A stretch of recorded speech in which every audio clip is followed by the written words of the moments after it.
ఇది వాస్తవం. ఇంకా ఒక్క మాటలో చెప్పాలి అంటే accidental chief minister Revanth Reddy గారు అడ్డిమారి గుడిదెబ్బలు అయినవు. ఇప్పటికైనా ఈ సొల్లు బంజి. ఇప్పటికైనా తెల్లారలేస్తే కేసీఆర్ని తిట్టుడు, రంకలేసుడు, బూతులు మాట్లాడుడు, దివాలాకోరు మాటలు మాట్లాడుడు, తెలంగాణను శపించుడు, తెలంగాణను తెల్లారలేస్తే దూషించుడు బంజే అని చెప్తా ఉన్నాం. నేను ఊరికేనే అనట్లేదు, ఏదో దుగ్ధతో మాట్లాడట్లేదు. తెలంగాణను ఎవరు తిట్టినా, తెలంగాణను ఎవరు దూషించినా, తెలంగాణను ఎవరు కించపరిచినా ఇదే పద్ధతిలో జవాబిస్తాం. ఎందుకంటే నువ్వు సిగ్గులేనోడివి కాబట్టి, మూర్ఖుడు కాబట్టే తెలంగాణను ఒక క్యాన్సర్ రోగితో పోల్చినావు, తెలంగాణ ఒక వ్యాధిగ్రస్తమైన రాష్ట్రంగా మాట్లాడినావు. అందుకే నేను అంటున్నాను, నువ్వు మూర్ఖుడివి, చదువుకో. నీ సొంత సహచరుడు, నీ ఉప ముఖ్యమంత్రి, నీ డెప్యూటీ ఇచ్చిన నివేదిక చదువుకో, సిగ్గు తెచ్చుకో, బుద్ధి తెచ్చుకో అని చెప్తా ఉన్నా. ఇంకొక మాట కూడా నేను చెప్తా ఉన్నా. మరి మేమేమో ఇంత పని చేసినాం, నువ్వేం పని చేసినావు ఈ సంవత్సరంలో? అది కూడా చెప్తా. ఏం చేసినావంటే ఈ సంవత్సరంలో ఈ సన్నాసి చేసిన పని, ఇగో ఇది కూడా వాళ్ళ నివేదికనే, మాది కాదు. ఈ సన్నాసి చేసిన పని ఆయన ఉప ముఖ్యమంత్రి గారు బయటపెట్టారు. ఇగో మేము దిగిపోయే నాడున్న రేషన్ కార్డుల సంఖ్య 89,97,000, అంటే దగ్గర దగ్గర 90 లక్షలు. 89,97,000 అని ఆయనే చెప్పాడు మేము దిగిపోయినాడు. మరి కొత్తగా వీళ్ళు ఏమని ఇచ్చిండ్రా?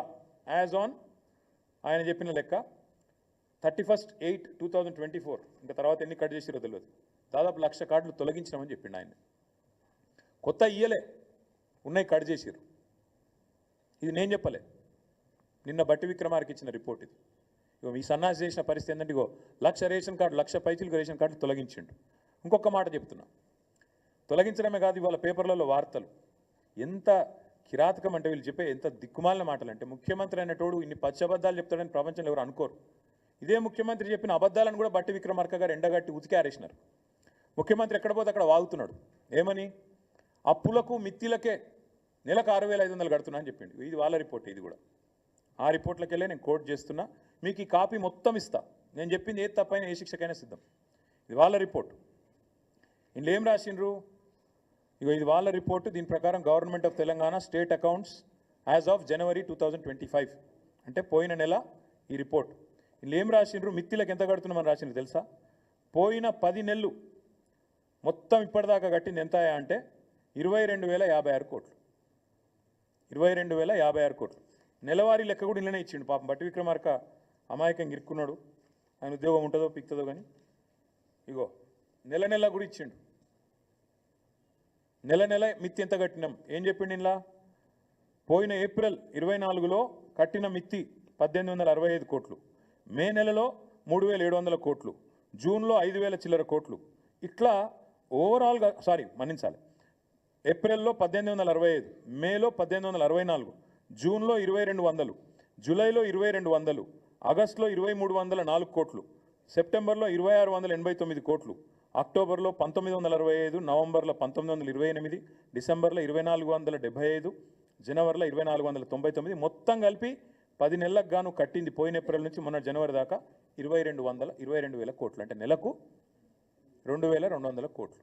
మరి 6,500 కోట్లు అని చెప్పిన బోగస్ ముఖ్యమంత్రి సిగ్గు లేకుండా నెలకు 4,300 కోట్లు అదనంగా కడుతున్నా అంటే ఏడబోతున్నాయి అవన్నీ? టకీమని రైతుల ఖాతాలను అయితే పడతలేవు, టకీమని తులం బంగారం అయితే వస్తలేదు. మరి టకీమని రాహుల్ గాంధీ ఖాతాలో పడుతున్నాయో ఢిల్లీలో చూడాలి. గింత అబద్ధాలు, గింత పచ్చి అబద్ధాలు, గింత దిగజారుడు బజారు భాష ముఖ్యమంత్రి మాట్లాడచ్చా? గిన్ని అబద్ధాలు చెప్పొచ్చా? మిత్తి 6,500 కోట్లు అని ముఖ్యమంత్రి చెప్తాడు, లేదు 2,200 కోట్లు అని ఉప ముఖ్యమంత్రి గారు విడుదల చేసిన నివేదిక చెప్తా ఉంది. ఇగో ఇది వీళ్ళ వాస్తవ రూపం. ఇంకా దారుణం ఇదొకటి. ఇంకా దారుణమైన విషయం చెప్తాను. వీళ్ళు ఎట్లా చెప్తారంటే ఏదో మిత్తులు బాగా అయిపోయినాయి, రాష్ట్రం అప్పుల పాలైందని దిక్కుమాలిన మాటలు మాట్లాడతారు. మాకు వాళ్ళు అప్పచెప్పిపోయినాడు, ఇది వాళ్ళ గ్రాఫ్, ఇది కూడా నాది కాదు. మాకు వాళ్ళు అప్పచెప్పిపోయినాడు మిత్తిల విషయంలో, మిత్తిలు as percentage of interest as percentage of SOTR, అంటే రాష్ట్ర ఆదాయం ఎంత, దానిలో మిత్తిల శాతం ఎంత. మాకు అప్పచెప్పినాడు 2014లో రాష్ట్ర ఆదాయంలో మిత్తిల శాతం 21.64%. మేము వాళ్ళకు తిరిగి అప్పచెప్పినాడు కేవలం 17.19%. మరి ఇటు మిత్తిలు పెరిగినాయి అంటున్నావు, మరి రాష్ట్ర ఆదాయం పెరిగింది చెప్పవు. ఆ రోజు మీరు మాకు అప్పచెప్పినాడు మిత్తిలు రాష్ట్ర ఆదాయంలో 21%, 21.64%. మళ్ళీ మేము మీకు తిరిగి అప్పచెప్పినాడు 17.19%. ఇది చెప్పవెందుకు? ఈ గణాంకాలు చెప్తే కదా, నువ్వు చెప్పపోయినా నిజాలు. అంటే రాష్ట్రాన్ని అద్భుతంగా మీకు అప్పచెప్పినాం, మరి మీరేం చేస్తున్నారు?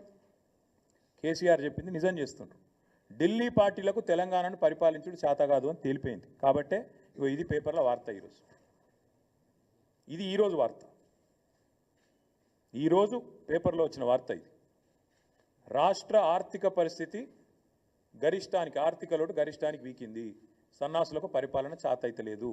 మేము చేసింది ఏందో ఇప్పుడు నీ ప్రభుత్వమే చెప్పింది, నేను చెప్పలేదు, నా కవిత్వం కాదు. ఈరోజు ఈ దివాలాకోరు కాంగ్రెస్ నమ్మిన పాపానికి వీళ్ళ అసమర్థ పాలనలో